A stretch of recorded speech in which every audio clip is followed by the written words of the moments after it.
Directly to jail again. Either you're cheating or this game is rigged. Fine. Who was Fannie Lou Hamer? From Megan. Well, on August 22, 1964, a lot of Americans were asking that same question. That night they turned on the TV, but to see Hamer on every news program. She looked like a nice middle aged lady, somebody's mom or your neighbor. But in her home state of Mississippi, she was well known as a fierce voting rights advocate. For the past 2 years, she'd been fighting to get African Americans access to the polls. The Constitution said that the right to vote couldn't be denied due to race. But southern states have found sorts of ways but to get around the law. Stripping of the right to vote, black Southerners had no voice in a racist system. To try to fight it, you face jail time, intimidation, and violence. Hamer had experienced it all, and that night she shared her story. And it was just a few minutes long but full of hardship and brutality. And the viewers who never heard of her before wept. And overnight she went being from a local activist to a national civil rights leader. Hamer was born in Mississippi in 1917, the youngest of 20 children. Her grandmother had been enslaved, and her parents, like many descendants of enslaved people, were sharecroppers. A plantation owner rented them farmland in exchange for a share of their crops, but he also charged high rates for tools and other expenses. So, like most sharecroppers, they were constantly in debt.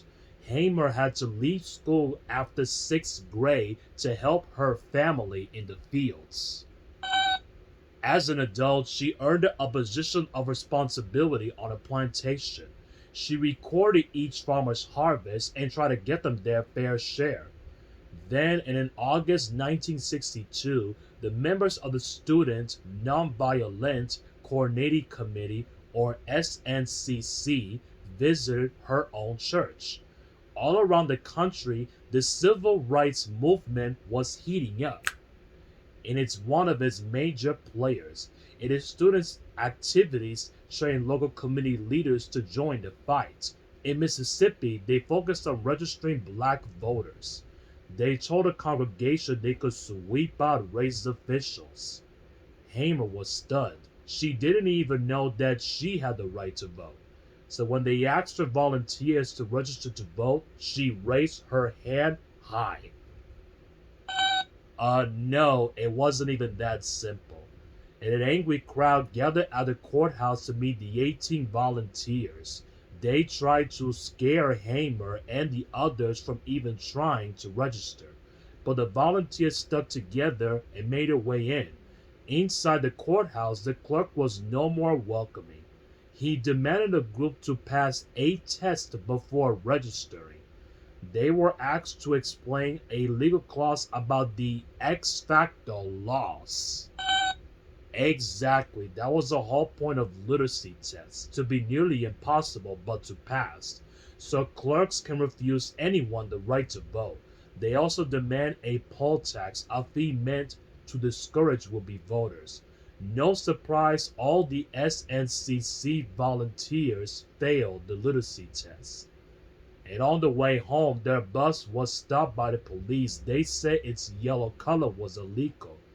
Hamer sang a song to keep the group's spirits up until they were let go. That night, she was fired from her job and evicted from her home. The plantation owner had heard about her attempt but to register. A few nights later, somebody shot at the house where she was staying. Afraid for her own children, Hamer considered leaving town for good, but she could not convince herself but to leave the place that her parents helped build. She rented a house from a neighbor and took a job with a committee.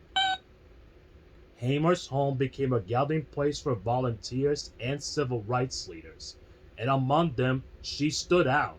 She wasn't male, young, well educated, or a middle class. She knew what poor black families endured because she'd been living it. That first-hand experience made her a powerful speaker.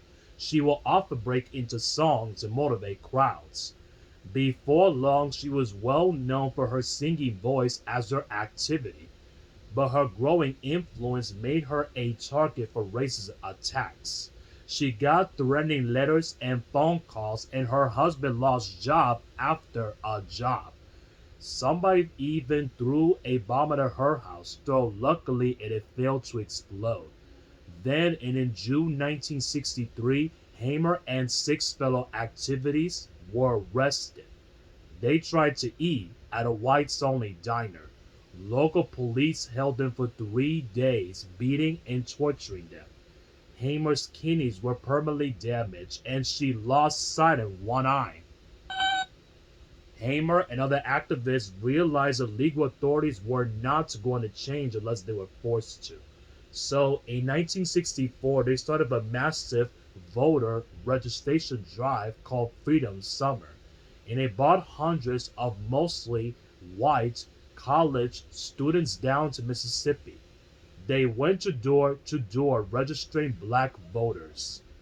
It was dangerous work, and 3 volunteers were being dead in the first week.